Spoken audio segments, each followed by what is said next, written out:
Welcome back, everybody, to Philosophy for the People. It's Friday. It's time to get freaky here with Dr. Jim. We will do our usual Q&A here later in the episode if anybody has questions. But first, we want to talk about the computational theory of mind. AI has taken over the world, as we know. In fact, we have some AI-generated art.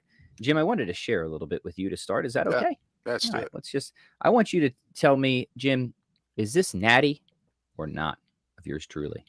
Oh, it's totally natural. Except for the hands. Something weird going I on with actually, the I hands there. actually think you come out a little smaller in this picture than you are in real life. Then realize, Yeah, yeah, see, yeah, I knew that AI just yeah, wasn't quite getting it right. yeah, yeah, But anyways, I've been playing around with all this AI art stuff, and yeah. yeah, it's impressive, man. And the chat bots, they're impressive. So a lot of people are wondering, hey, what sort of wider metaphysical implications does this have in philosophical anthropology? Is this evidence for say a computational theory of mind or something like that? So I thought that'd be fun to discuss today, Professor. How's that sound? Yeah, sure, sure. Excellent. And do you have any specific, like, definite questions on it, This or is this is this is an open jam. People can send their cool, questions in, but I thought it'd cool. be good just to even just do Yeah, kind of basics, philosophy of mind. What is the yeah, computational theory of mind? yeah, How do you evaluate it? What's your yeah, assessment on it? All that sort of stuff. So you guide the conversation today. Mhm. yeah. So, okay, so I think when people talk about computational theory of mind, um, I think a lot of times it's missed that you know what the computational theory of mind is a specific thesis in cognitive science that does produce you know empirically testable hypotheses, right, on whether or not indeed we you can think of cognitive science independently of the AI question. Like much of what cognitive science is doing is not is attempting to come up with certain kinds of models, right, that allow us to better understand how mindedness works. Do you see what I mean? Yes. And so the computational theory of mind, in that sense, could be utterly and completely like metaphysically innocent, right? Mm-hmm. It's just that, hey, if we think of or if we model, certain kinds of connections, right, uh, using what we're getting from computational theory, right? Can we do programmatic things that illume what's going on when a human being or another kind of animal or whatever is thinking? Do you Yeah. see that? Mm-hmm. Okay, so I think a lot of times like the computational theory of mind kind of gets a bad rap. Okay, and or I think it's like treated unfairly, or I think a lot of like cognitive scientists would look at like the consternation over it and be kind of puzzled, right? Do you see that? Okay. Yes. Now, my understanding is like the computational theory of mind, even in like technical cognitive science circles, is not necessarily in great shape. Like there's some like mathematical logical problems that have come up. It's like become limited in many ways, right? And a lot of the directions that even like AI and cognitive science have like kind of left behind a strict computational theory to look at that other ways of doing it, right? Sure. Okay, so now let me. That being said, so let me take up the chatbot thing just directly. Okay. Yeah. Yeah. So this is actually interesting things coming up at the institution I teach at, that we're going to have a faculty meeting because I'm going to get the facts wrong here. So forgive me, but apparently one or two students turned in chatbot generated It's papers. already happening. Yep. Mm-hmm. Yeah. And like the professors, accused them, or he or she or them, I'm not sure how many students did this, but they were accused of plagiarism.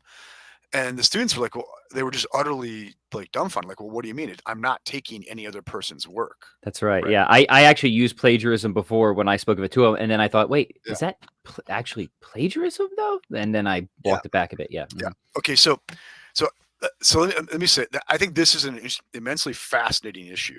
Okay. Mm-hmm. Not for the reasons of like, what is it plagiarism or not? Okay. So I'll get to the reasons why I think it's interesting. Okay. Mm-hmm. But let me kind of circle back to kind of the metaphysical questions. Okay. So I think, uh, like, I don't, and I want to leave aside computational theory of mind, but I don't see AI as bona fide mindedness. Okay. Um, and this has a lot to do with the fact that I don't think what is most distinctive and important about, say, human consciousness or human mindedness is our ability to you know, like, problem solve, or is our ability to crunch data, or is even our ability to do, first order logic inferences and stuff like that. Do you see what Hmm. I mean? So in as much as you have machines doing that, right? Um, they might be better at it than us, which is going to lead to other worries that I want to bring up here. But Yeah. it doesn't necessarily follow that it's the same thing that we're doing. Okay. Hmm. Because for me, the consciousness, thinking, mindedness is so wrapped up with our natural history, our culture history, right? We got into this when we talked about transcendental arguments, like with Putnam and stuff like that. That even if a machine can generate that painting, that wonderful painting of Pat, looking a little skinnier than he really is, right? Yeah. Um, it doesn't follow that when a machine does it, it's doing the same thing as we are. Yeah. Okay. And not even for I mean, like Chinese room reasons. I'm not really a huge fan of the Chinese room argument anymore, right? What's your Um, stance on that? Because it's obviously yeah, generated a huge amount of yeah, discussion, but I have to say, I still lean in favor of it. Like at the end of the yeah, day, I still think it's probably, yeah, probably a pretty good argument, right? I know there's yeah, tons of objections, and I don't, yeah. right? Yeah. I just think like the really basic, Mhm. it's a part whole fallacy. I actually think sticks, and I think Searle's replies to it at that level, and my own attempts to reply to that level are pretty lame, right? Um, Yeah, I agree. Like the guy in the Chinese room doesn't understand Chinese, but that's not the claim. The claim is that the room understands Chinese, right? Mhm. And this is very counterintuitive, and I agree. However, right, it seems to beg the question to say, well, it's obvious the room doesn't understand Chinese because, like, some advocate of AI is going to say it's obvious to me the room understands Chinese. Do you see what I Mhm. mean? And just to say none of the parts understand it, or this particular part doesn't understand it, does not entail that the whole system doesn't understand it, Mhm. right? Mhm.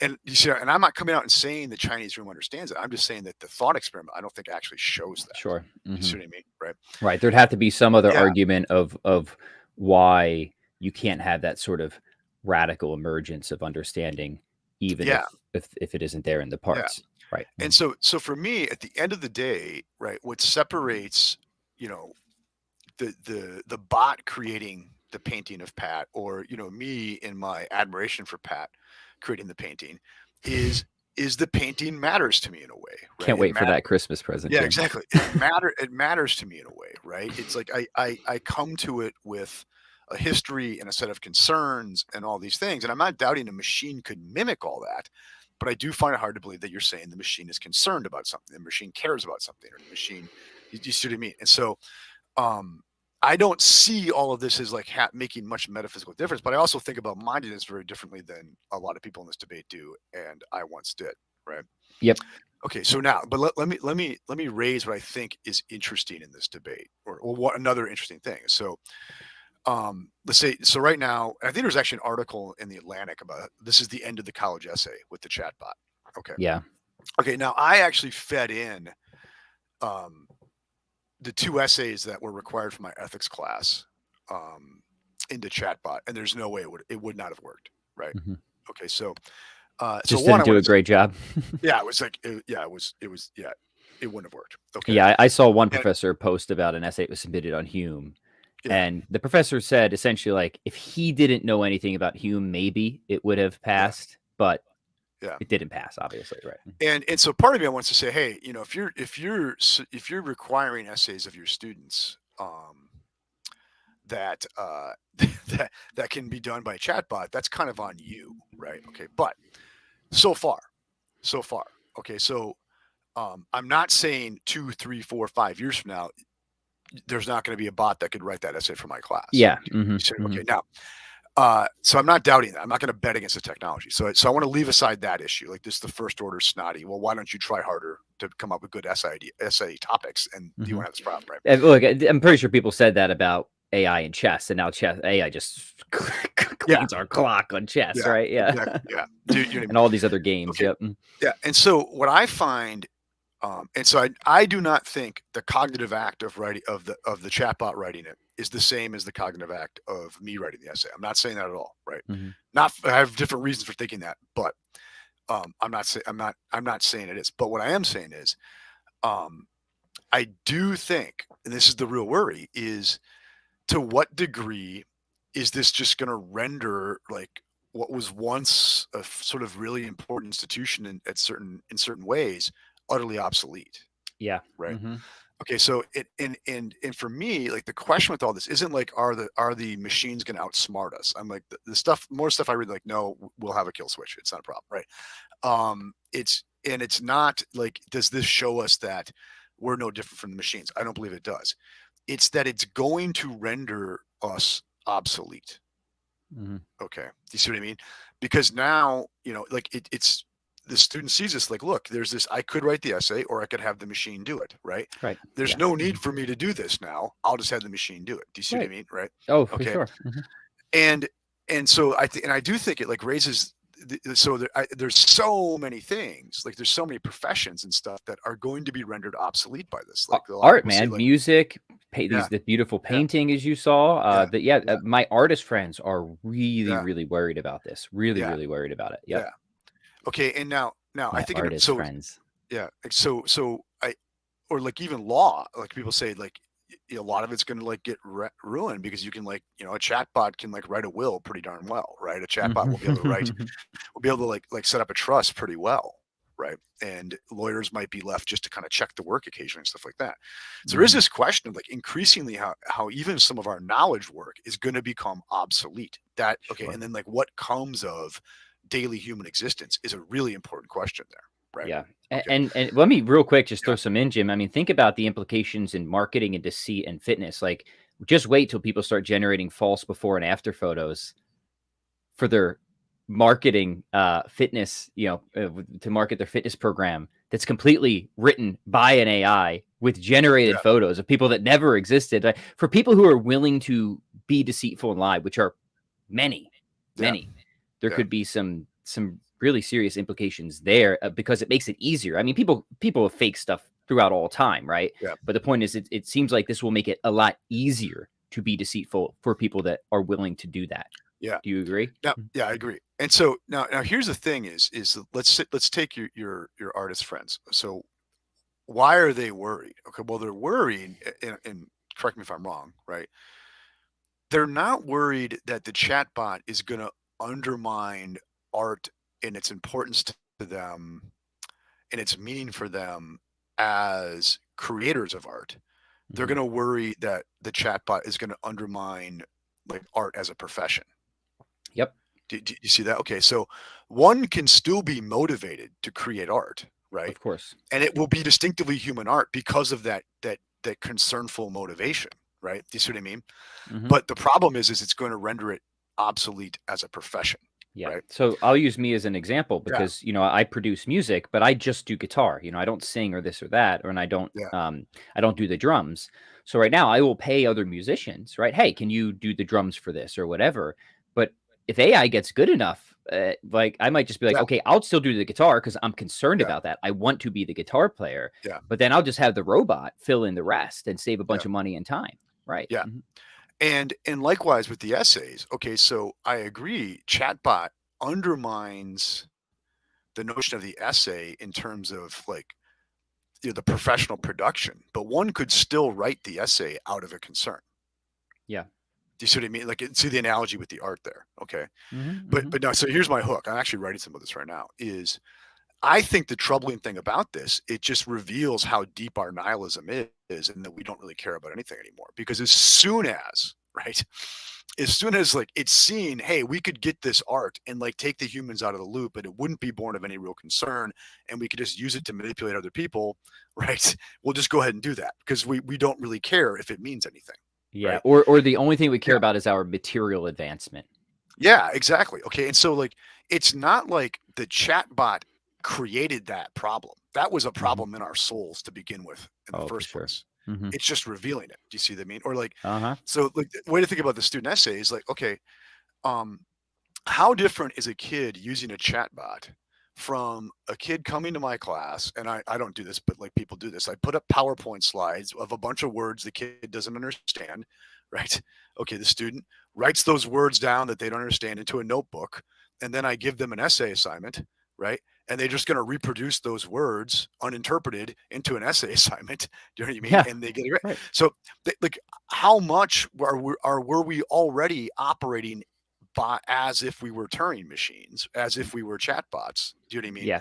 Yep. And all this is doing is it's rubbing our face in that. It's like revealing to us, right, how much of like what we're selling as meaningful was already reduced to meaningful, like useless stuff. Do you see my Yeah. point? Right. Oh, I do. Right. Totally. It's a good Right. one. Yeah. Okay. And so for me, like that's the thing of interest here is, the fact that as soon as we can like just like we say to a student, hey, you can like just have nothing to do with this whatsoever, just throw a switch and you'll get the essay written for you, right? And it's funny, like people in my profession see this as like an existential threat because we know 90% of them are going to do this, right? Do you see what I mean? But so here's the deal: like, chatbot's not creating the problem. Like they were already alienated and disconnected from the educational process, doing a bunch of stuff they didn't care about Of course. before this. All this Yeah. is doing is like giving them a more efficient means for it, right? That's right. It makes it easier. Yeah, our relationship to art as a civilization was already utterly and completely wrecked, right? Yep. This is just giving us an easier way to get around it. Do you see my point, right? So Easier way just to get to that Netflix, right? yeah, okay, and so for me, the question here isn't like, does this like undermine the distinctiveness of human consciousness or anything like that? No, and I think the very fact that we see it as a threat to our self-understanding shows how whacked our self-understanding is. Do you see that? Yeah.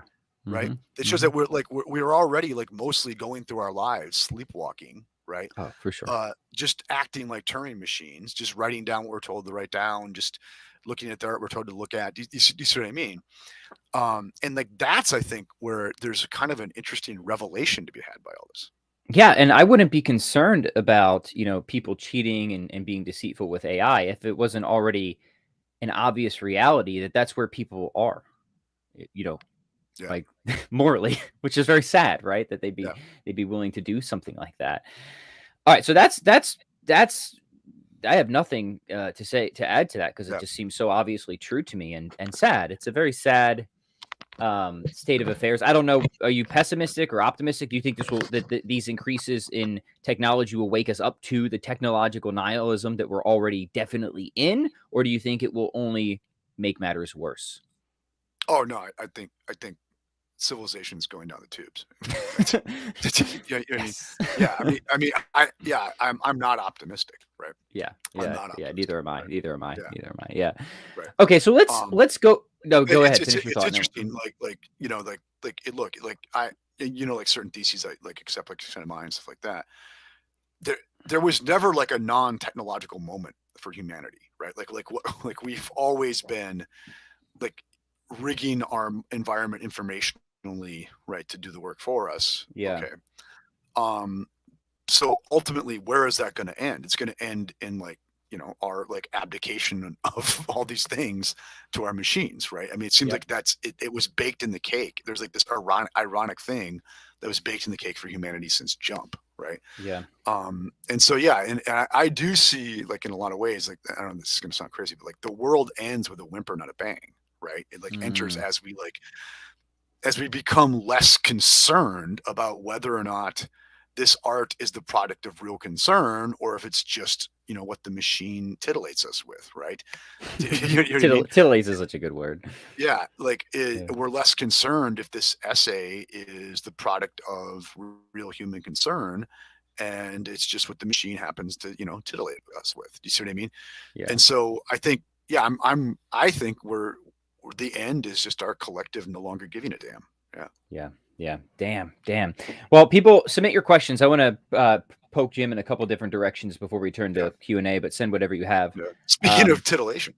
Yeah, let's get titillated. All right. So how much, for those who, maybe we can help offer some further distinctions and clarifications here, who think that, to make the case that computers aren't, they really are simulating. They're not really thinking or understanding in the way that we do. How much do you think, the considerations of people like Richard Taylor and Haldane, right, that, just considered in and of itself, right, whether it's the inputs and outputs of a logic gate or electrical currents or whatever, all that stuff is meaningless, right? It's meaningless unless it's interpreted in a particular backdrop that Yeah. is our understanding and engagement of the world, and having that those determinate semantic grips on things. You see what I mean, right? Oh, yeah, All yeah. this No, 100%. already Yeah. Yeah. presupposes, right? Does not that this sort of irreducible background that Yep. is not that is not and could not be a matter of just of physical interactions, right? Draw that Yep. out for No, us, because you see what line I'm going 100%. down, right? Yeah. Yeah, no, I 100%, right? And so, Hmm.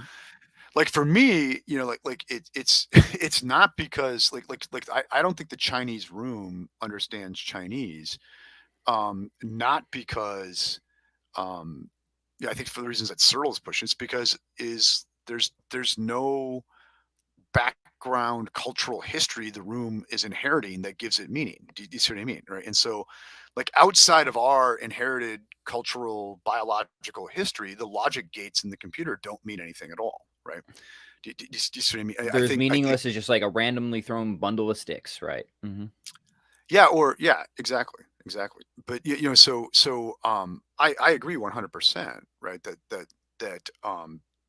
I think where I might differ from a Haldane, although Haldane's an interesting guy, he's kind of a Wittgenstein guy, right? Hmm. But like is what gives our like wetware in our heads meaning, right? Okay. I might differ for him about what does that, but I agree with them all. Yeah, there's like what's going on in a machine is not consciousness, right? Right. I agree. Yeah. And even more than that, that the computer itself is not the computer is not carrying out, say, logical operations, right? Any more than just a random piece of paper that we've written some logical symbols on is carrying out those operations, right? Because just considered by itself, they're meaningless apart from our conventions and our intentions, right? That background Yeah. of Yeah. language Yeah. users that 100%. that Yeah. is us, right? Yeah. That to 100%. me is Yeah. like the most fundamental thing here that Yeah. seems to be almost constantly overlooked in these Yeah. debates. Yeah. I Yeah. don't know if you want to 100%. add Yeah. anything No. to No. that, No. but Yeah. 100%. Yeah. yeah. Yeah. Um, because I just think before, like, everybody wants to jump to like abstraction, abstraction, abstraction. But once again, I think that's often going to beg the question. Like, so if the machine outperforms me in mathematics, okay, then I understand what the AI advocate is going to say is, well, what more do you need for an evidence that the machine has abstraction? Do you see what I mean? Right. Hmm. Hmm. I think what we have to look at is, okay, fine. But what under what conditions does human consciousness come about, and are those the same conditions that machine consciousness comes about? And it's clearly not the case. Do you see that? Right. Human consciousness comes about, right, through certain kind of caring relationships with the people we learn languages from, right? Hmm. It comes about through, inherited processes to defend our mortal lives, all these things. Do you see what I mean? And so I think that's the backdrop that gives semantics to us, right? Um, do you see my point? And so you see why I find myself at odds with a lot of people who, not at odds, but like coming from a different tack, that people want to deny AI because I do it for very different reasons. Do you see that? Hmm. But that's in no way to say I'm saying that like a computer's thinking, right? Right. Yeah. And I agree, there are those arguments, the Rossian arguments, which I'm a fan of, right, from Yeah, determinate semantic content. But in a sense, I don't know if that refutes a particular AI thesis in as much as it just yeah, refutes physicalism. You see what I mean? And there's a yeah, yeah, difference. There's a yeah, difference. and I so think yeah, Ross's yeah, view refutes physicalism, but I don't really know what it would say about say strong AI, except for maybe that if strong AI is possible, then that's just all the more reason to not be a physicalist or something like that. You see what I mean? yeah, yeah, exactly. I mean, so I think it's just a weird way that someone who really wanted to defend AI could go in replying to something like Ross's argument. So I don't think he intends them this way, right? Is to say, well, yeah, just so it, okay, if you're going to say that somehow there's a non-physical process involved in human cognition because we can make certain semantically definite performances. Well, if a computer can make those semantically definite performances, and there's something non-physical going on there too, right? Do you see? I mean, They could do that. they could do that. Yeah, they could do that, right? And that'd be amazing, because then the Yeah, world would again be much more enchanted than we currently think about yeah. it as, right? And Mhm. so like Robert Brandom, who does not think bona fide AI is, if I mean, I don't know if he'd say it's impossible. He thinks it's very, very, very unlikely, right? He'll say, but it has nothing to do with Turing tests. Like he actually thinks it's, yeah, something like really, really does pass a Turing test. What more can you ask for to say that it's like operating rationally? Okay, Hmm. but he thinks that there's certain like pragmatic things that he just thinks it's very, very unlikely that a machine will do. Do you see what I mean? Hmm. So yeah, so once again, like I like using the Ross's argument. Okay, I might agree. Yeah, determinate semantics like marks the difference, right? But then there's a question like what makes us able to do determinate semantics? And I would say it always presupposes this other emotional, cultural, biological backdrop, and that's the really important thing, not the determinate semantics per se, Yeah. Hmm. right? Good. Anything else you want to say on this topic before we go to Q&A, No, Professor? no, Yeah, it's good. much more on this when the new book comes out. Yeah, yeah, this is Yeah, good. It's good time for your new book because these like sudden leaps in AI performance have really got people yeah, yeah, fascinated, concerned, all sorts of different emotions around yeah. this, right? I'm a mixed bag. Like I like this AI, even though it makes me a little too skinny, as you say sometimes, Jim. Yeah, that's right. Makes for good thumbnails. I would be curious to, as sort of just an independent musician on one instrument. It'd be kind of cool to have, a robot be able to kind of fill in other pieces. Where there's still a human wheel in the machine, right? But Yeah, as a tool, yeah, right? As a creative tool, yeah, that actually, I think that would be pretty neat, to be honest, right? yeah. Hmm. Well, and look, I'm open to the fact because I'm a guy who got like his first cell phone 2 years ago, right? Okay, so like okay, um, but um, maybe 3 years, but very very late in the game. But I'm also open to the fact that probably a couple of like medieval monks were like when they got their first bound volumes, were saying, I really just miss the scrolls in my hands, right? You know what I mean? Like, and so I don't mean to be all dreary about this, okay? And also I just think it's inevitable, it's coming, right? And there are goods that come with it, right? And maybe it's good that like we ask ourselves, just using an example of what it's going to do to my profession, right? Because I actually brought this up to my students this semester, like, how many of your parents who have went to college have written a single essay since they finished college? And like almost none of them have, right? Okay, so Hmm. then why are we spending all this time dragging people through this? And we know in terms of the actual learning outcomes of it, it's not great. And even if they Hmm. were great, like to what degree is it so important that everybody, in order so they can get a job doing data entry for some corporation, is able to write an essay, right? Just you know what I mean? It's so Yes. maybe it's revealing something to us about the uselessness of some of the things we're doing, right? If so many people who we make do it just don't care about it, right? Yeah. Mhm. And maybe like it'll are like changing our attention from this thing that's been revealed as something really that was useless. We can put that attention somewhere else, right? Yeah. But it's making me have to like rethink exactly in a constructive way, like why am I making them do it in the first place? Not how am I going to like keep them from cheating with it? I want to ask the better question, like why am I making them do it in the first place? Yeah, and I've seen a lot of teachers, professors like, "Oh, well, we're just gonna have to do oral exams now," but that wouldn't address the deeper root issue that you're Yeah, yeah, interested in. yeah. Mhm. And I have I know so I do a lot of oral quizzing in my classes, um and this is even before chatbot, and partly just because so much plagiarism was going on anyway, right? Mhm. And I know, and I have always come up with like darn near plagiarism impossible essays, right? Mhm. Like things like you'd have to pay a lot of money to get somebody to write an essay for you. It's not something you're gonna Yeah. be like Wikipedia, right? Yeah. Um, but I have friends who are like who have now because of chatbots, they're just going to go to all oral tests or something like that. I mean, and so Mm. maybe that's a better way to do it. I don't know, right? And so Yeah. I'm open to like what this might lead me to do that's new. Yeah. Right. Yeah. So, Jim, real quick before we turn to the audience questions, Mhm. for people who are interested in seeing mind in the way that you do, give us, I don't know, 2 to 3 resources. Obviously, your book is on its way, so we'll be promoting that when it's here. But in the meantime, Yeah. Oh, that's a good one. John Hoglin's book, Having Thought, is probably one of the big turning points for me. Right. Mhm. Yeah, that's big. You mean like resources I'm drawing from? Yeah. Yeah. Um, Husserl's Chris European Sciences. Um, Merleau-Ponty, if you wanted a short essay by Merleau-Ponty, there's one called The Primacy of Perception that would help quite a bit, right? Wittgenstein's Uncertainty, like it's become very big for me. And other than that, like more and more, this is starting to come out my Substack. So Good. So subscribe there, gentle listeners. Yeah. Beautiful. Okay. You bet. Let us turn to questions. So send whatever you have, guys, and we'll get through as much as we can. Catholic Base says, do minds literally have parts in virtue of the extended mind thesis? So how do you think about that, Jim?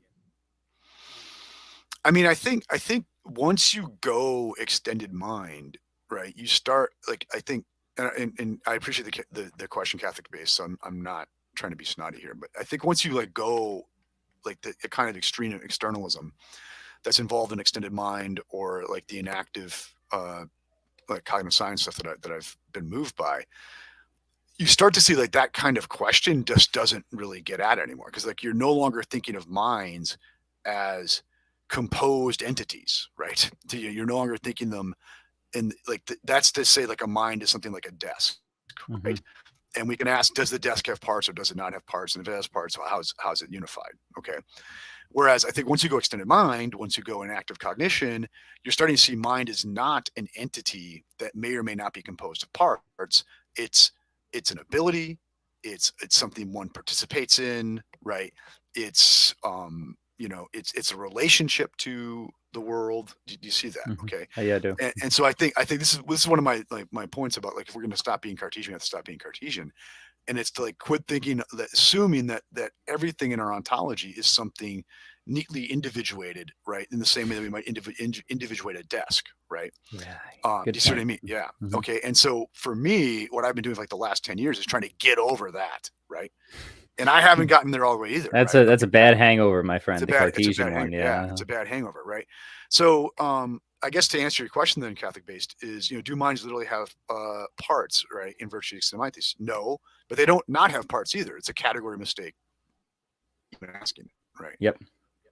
Right. Good question. All right, let's move on. Sorry, Jimmy, you just got broken up there a little bit, but you're back now, I think. Oh, sorry about that. Brendan just saying Merry Christmas. Awesome to have a stream before the big weekend. Yes, Merry Christmas, everyone. Merry early Christmas. Of course, we had to do the holiday special here, and we're glad to.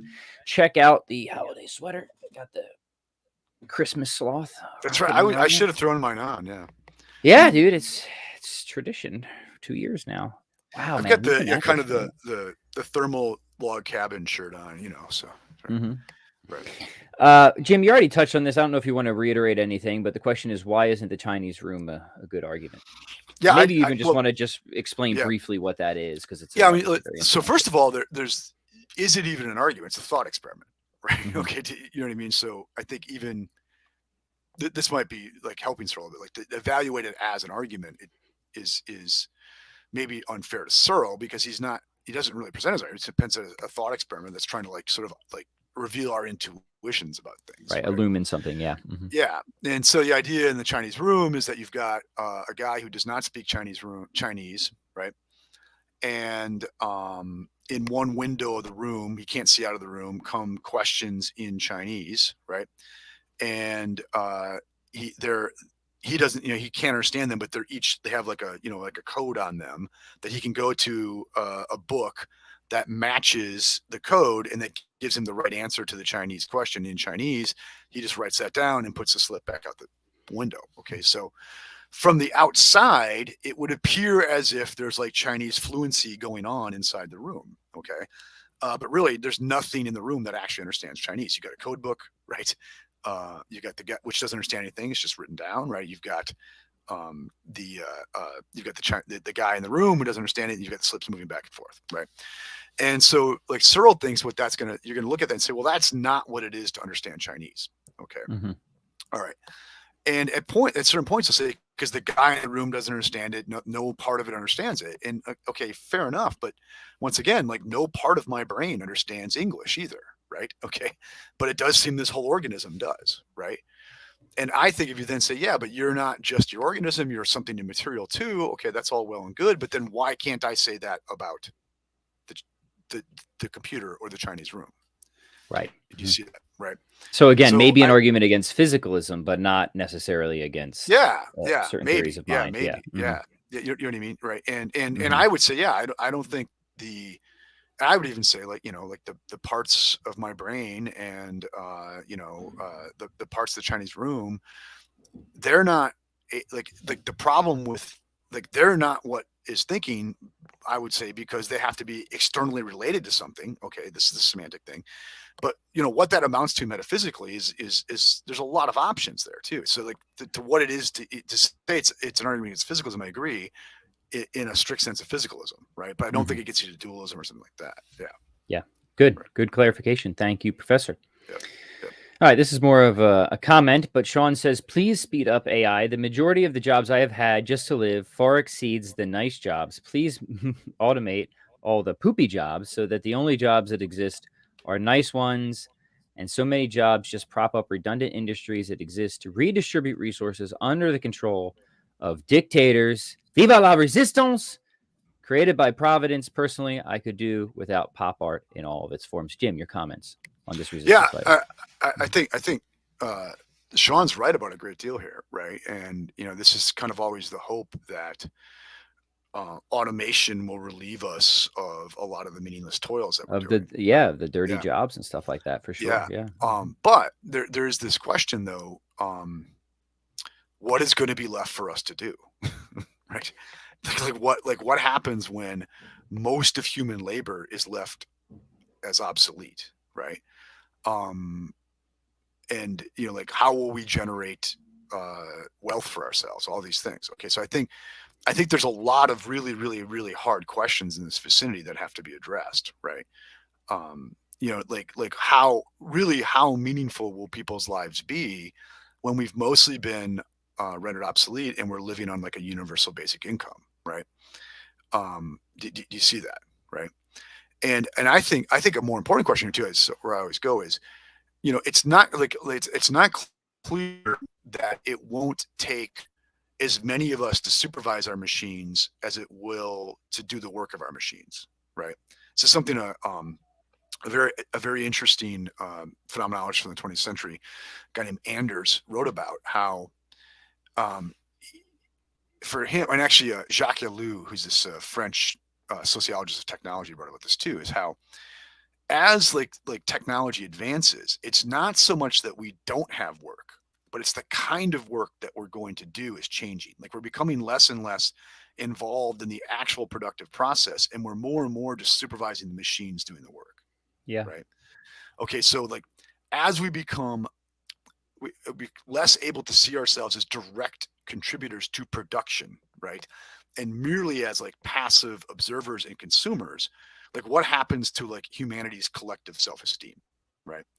And like Anders talks about what he calls Promethean shame, where like he thinks we're literally going to become like humiliated by our machines, right? Because like we're going to see them as superior to us in the productive process, right? yeah, mhm. And I think a lot of this comes down to what degree is work, right, integral to human nature, right? Oh, yeah, mhm. And I don't think that's something that can be underestimated, I right? agree. In fact, I just wanna highlight this comment from Kevin. He says, "I am honestly happiest when I'm working at something fulfilling, and I worry Yeah, about this post-work future possibility." This is something I've I really come agree. to appreciate Yeah, as I've gotten older too, when and even not just about specific work, there's always been work that I've enjoyed, but I've really come to appreciate even the sort of mundane things, hmm, hmm, right? And taking hmm, a sort of, real concern about it and trying to do those yeah, things well and seeing them as meaningful because I think they actually are meaningful, even if they're not the most exciting or showiest things in the world. And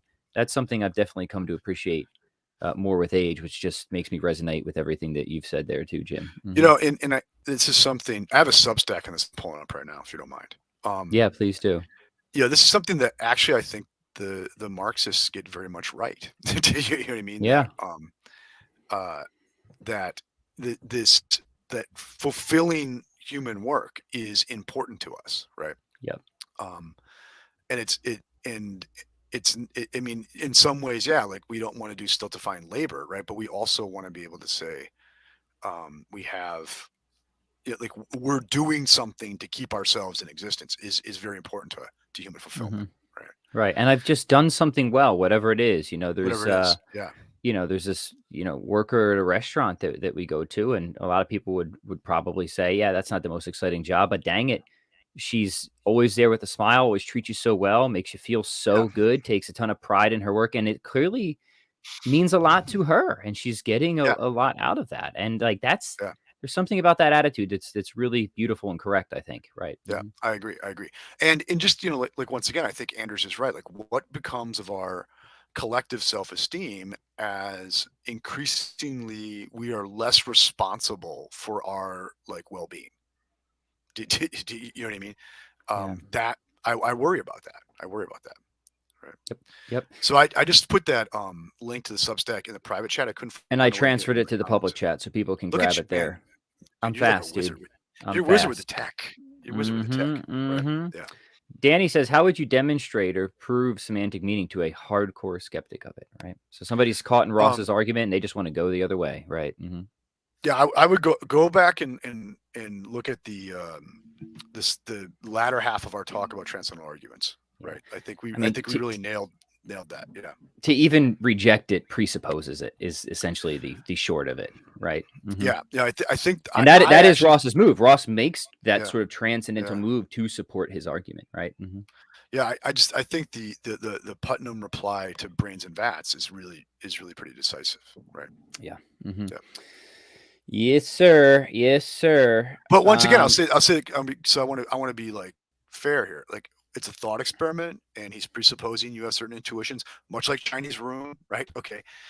So you might be able to say, hey, why are you moved by Putnam's intuitions and not by Searle's? I agree. I agree that like our intuitions are not always entirely like uniform and consistent, stuff like that. Yeah. Yeah, yeah, and so yeah, you're right. Putnam's is a thought experiment. Ross is giving an argument, though. He claims it's a demonstration. Yeah. Yeah. Yeah, which that book is. I've been revisiting Thought and World, man. There's so much brilliant stuff in there that I just totally missed before because Ross is so unforgiving. He's kind of like a Miller and a Lonergan, He's just one of those guys that Yeah. is just he's not very accessible.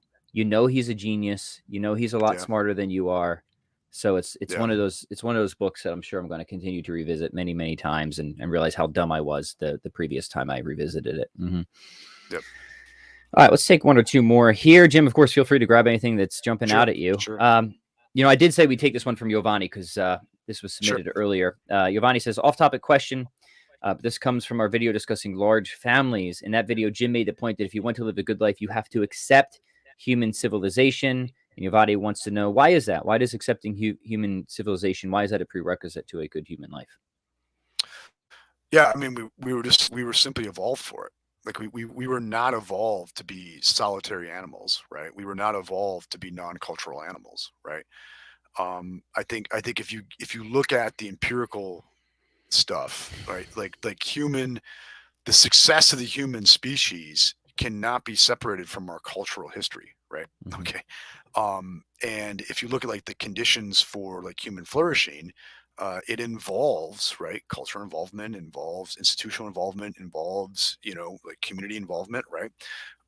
So I think it's hard to imagine a human being, right, that reaches any kind of point of flourishing, right, without involvement in a culture or civilization or something like that. I mean, I think what the actual empirical work in like evolutionary psychology is shown, and cultural anthropology, all this stuff is shown, even cognitive science to some degree is shown that like Hobbes was just dead wrong about human Yep. nature, right? Right. And it Okay. affirms Aristotle. Aristotle Yeah. argues that the state is a natural entity insofar as it relates to a real human need, right? Yeah. Exactly. Exactly. Yeah. Right. hmm Yeah. Awesome. All right, Jim, why don't you pick one or two to close out with? Whatever Sure. looks good to you.